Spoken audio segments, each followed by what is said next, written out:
Big boss ചില മത്സരാർത്ഥികൾക്കായിട്ട് power കൊടുത്തിട്ടുണ്ട്. ഈ പവർ ഉപയോഗിച്ച് മാക്സിമം മറ്റുള്ളവരെ ഇറിറ്റേറ്റ് ചെയ്യിപ്പിക്കാം. ഈ കിട്ടിയിട്ടുള്ളവർ ഗബ്രി, ശ്രീരേഖ, നിമിഷ, ജാൻമണി, യമുന റാണി എന്നീ 5 പേർക്കാണ്. അപ്പോൾ ഇതിനെക്കുറിച്ച് ബിഗ് ബോസ് ഇന്ന് ഇവരോട് ചോദിക്കുന്നുണ്ട്. ഈ പവർ എന്നതുകൊണ്ട് എന്താണ് ഉദ്ദേശിക്കുന്നത്? നിങ്ങൾ എന്താണ് ഈ പവർ വെച്ചിട്ട് ചെയ്തിട്ടുള്ളത് എന്ന്. എന്നാൽ ശ്രീരേഖ മറുപടി പറയുന്നു, ഞാൻ ഈ പവർ ഉപയോഗിച്ചിട്ട് ഒരാളോട് മിണ്ടാണ്ടിരിക്കാൻ പറഞ്ഞു. 1 മണിക്കൂർ അദ്ദേഹം മിണ്ടാതിരുന്നു കഴിഞ്ഞാൽ വീട്ടിൽ ചില മാറ്റങ്ങൾ ഉണ്ടാകുമെന്ന് ഞാൻ പ്രതീക്ഷിച്ചു, അതുകൊണ്ടാണ് അങ്ങനെ പറഞ്ഞത്. എന്നാൽ പിന്നീട് ഗബ്രി ആയിരുന്നു. ഗബ്രി പറഞ്ഞത് ഇങ്ങനെയാണ്: ഈ പവർ ഉപയോഗിച്ച് മറ്റുള്ളവർക്ക് വേണമെങ്കിൽ ഭക്ഷണം കൊടുക്കാതിരിക്കാം. കാരണം ഇപ്പോൾ എല്ലാതും നോർമൽ റുട്ടീനിലാണ് പോകുന്നത് എല്ലാവർക്കും. അതായത് 3 നേരം ഭക്ഷണം, അങ്ങനെ നല്ലൊരു രീതിയിലാണ് പോകുന്നത്.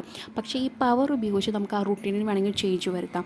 ഇപ്പോൾ ഭക്ഷണം കട്ട് ചെയ്യാം, ഡിന്നർ കട്ട് ചെയ്യാം, അല്ലെങ്കിൽ ഫുഡ്, അങ്ങനെയുള്ള കാര്യങ്ങളൊക്കെ നമുക്ക് ചെയ്യാം എന്നാണ് ഗബ്രി പറയുന്നത്. ഗബ്രിക്ക് ഇതിനെക്കുറിച്ച് ചെറിയ ഐഡിയ ഒക്കെ ഉണ്ട്, ഇതെങ്ങനെ മുന്നോട്ട് പോകണം എന്നതിനെക്കുറിച്ച്. പക്ഷേ ഗബ്രി തൻ്റെ ടീം മെമ്പേഴ്സിനോട് ഇത് ഡിസ്കസ് ചെയ്തപ്പോൾ അവർക്ക് ഇതിനെക്കുറിച്ച് ഇങ്ങനെ ചെയ്യാനായിട്ട് താല്പര്യമില്ല.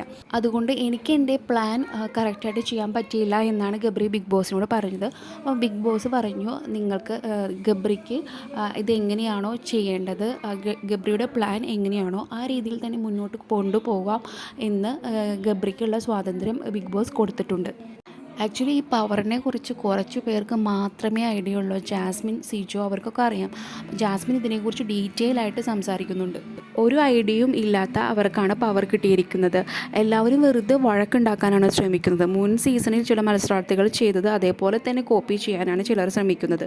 വേണമെങ്കിൽ ഫുഡ് മുന്നിൽ വെച്ചിട്ട് പറയാം, ഫുഡ് കഴിക്കാൻ പാടില്ല എന്ന് പറയാം, അല്ലെങ്കിൽ പാട്ട് പഠിപ്പിക്കാം, ഡാൻസ് കളിപ്പിക്കാം, അല്ലെങ്കിൽ എന്തെങ്കിലുമൊക്കെ പണിയെടുപ്പിക്കാം. അങ്ങനെയൊക്കെ പല രീതിയിലായിട്ട് നമുക്ക് ചെയ്യിപ്പിക്കാം. പക്ഷേ ഇവർ അതൊന്നല്ല ശ്രമിക്കുന്നത്. വെറുതെ വഴക്കിടാനും സ്ക്രീൻ സ്പേസ് നേടാനും മാത്രമാണ് ഉപയോഗിക്കുന്നത്. ഇതിനെക്കുറിച്ചുള്ള നിങ്ങളുടെ അഭിപ്രായം കമൻറ്റായി രേഖപ്പെടുത്തുക. ചാനൽ സബ്സ്ക്രൈബ് ചെയ്യാൻ മറക്കല്ലേ.